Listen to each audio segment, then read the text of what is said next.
Welcome back to Conspiracy Corner. My name is Kenny. Today's episode is about money. Money.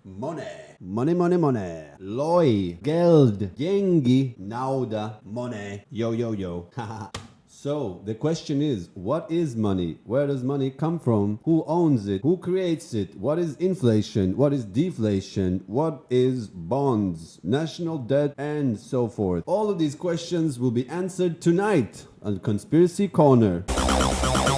We live in a world which works on deficit spending. Deficit spending is something we're going to get into right now. We're going to be concentrating on the United States monetary system because the United States is a global superpower and the founding fathers were the best people in the world. America used to be great and it isn't anymore, and we're going to find out about it by following the money.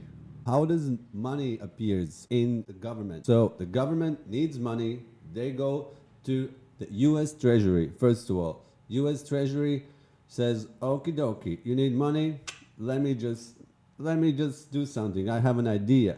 So what they do, they issue a bond, U.S. Treasury bond.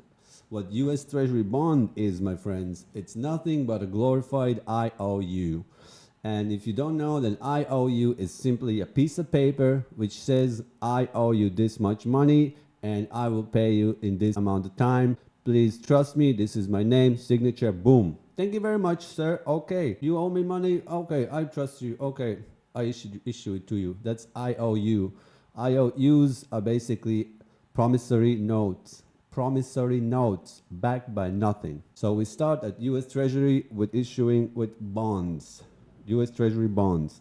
What happens to the bond? Bond goes on the auction. In the auction, banks bid on those bonds and they buy them. So they buy the bonds and they go to Federal Reserve, where Federal Reserve wants to buy these bonds. But Federal Reserve, my friends, has nothing to do with federal. It's a misleading name, even though it's located in Constitution Street in Washington, D.C. and on Liberty Street in New York City. It has nothing to do with Constitution or Liberty or federal whatsoever. It's a privately owned bank, Federal Reserve. So, banker goes with his bonds, he goes to Federal Reserve. What he does, Federal Reserve says, okay, I want to buy these bonds. Here, let me just write you a check. What is a check?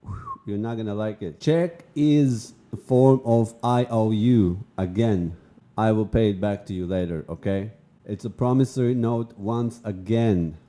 Fun fact about Federal Reserve, they have no reserve, zero. They don't have a single gold bullion in their vault. They have nothing to back it up. Their checkbook is empty, but somehow they are allowed to write these counterfeit checks to the bankers, which then cash them out, and voila, that's the currency. That's how all the paper currency is created, through cashing out this check, which has no value whatsoever, but just because it's signed by Federal Reserve, they can cash it out. They cash it out and they use it as money. So you understand now.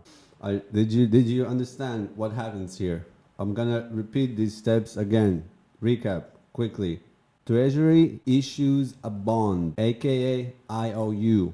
Banks buy these bonds with a currency that they already have. Then the bankers go to the Federal Reserve with this bond or IOU piece of paper. They go into the Federal Reserve and says, "Here is the bond," and the Federal Reserve says, "Okay, I will buy your bond," also known as the national debt and an IOU. They say, "Okay, I'm gonna buy your bonds, but let me just write you a check for those bonds. How much you want? 1 trillion, 2 trillion, 9 trillion? Here you go," which has no backing whatsoever, which is also an IOU, for God's sake. It's just a piece of paper. And voila, the currency is created and it just comes into existence. Suddenly there's $1 trillion available in the vault of the US Treasury because they bought it.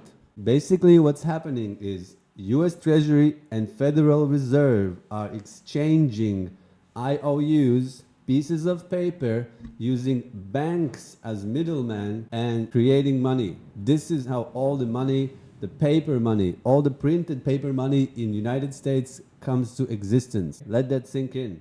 I'll wait.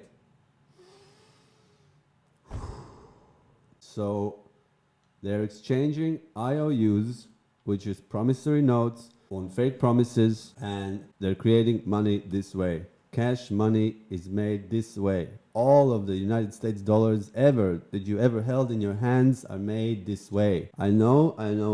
It's hard to believe. I also didn't like it when I first found out. I actually was really furious. I left my country when I found out that, but it doesn't matter. Yeah, and okay, let me just touch on this. What is the promissory note? What do you think they are promising on this IOU? They're promising to repay it in 10, 20 years, or maybe 50 years, or whatever. But who's going to pay for it? Not you, not me, your children. Your children will pay for the debts that we are accumulating now. You understand? Every dollar in existence, every second now that's been printed is more debt for future generations down the line.